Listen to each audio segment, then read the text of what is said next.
നമുക്ക് പെട്ടെന്ന് ഒരു അച്ചിങ്ങപ്പയർ മെഴുക്കുവരട്ടി ചെയ്താലോ? വായോ. അതിന് വേണ്ടി ഞാനൊരു എണ്ണ ഒഴിച്ച് അതിനകത്ത് കുറച്ച് കടുകും ഇട്ട് അതിലേക്ക് ഞാൻ കുറച്ച് സവാള കട്ട് ചെയ്ത് അതും ചേർത്തിട്ടുണ്ട്. പിന്നെ ഒരു 4 അല്ലി വെളുത്തുള്ളി കട്ട് ചെയ്ത് അതും ഞാൻ ചേർത്തിട്ടുണ്ട്. പിന്നെ നമുക്ക് കുറച്ച് കരിവേപ്പില ഇട്ട് കൊടുക്കാം, അതും ചേർത്തിട്ട് പിന്നെ നമ്മൾ അച്ചിങ്ങപ്പയർ നന്നായിട്ട് കഴുകി വൃത്തിയാക്കിയിട്ട് കട്ട് ചെയ്ത് എടുത്തിട്ടുണ്ട്. അതും ചേർത്ത് നന്നായിട്ടൊന്ന് വഴറ്റി കൊടുക്കുക. ആവശ്യത്തിനുള്ള ഉപ്പിട്ട് കൊടുക്കുക.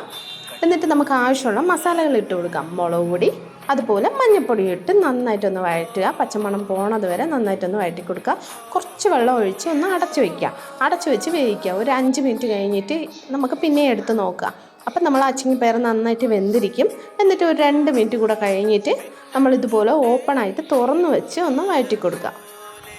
അപ്പം നല്ല അടിപൊളിയായിട്ട് അച്ചിങ്ങപ്പയർ മെഴുക്കുവരട്ടി റെഡി ആയിട്ടുണ്ട്.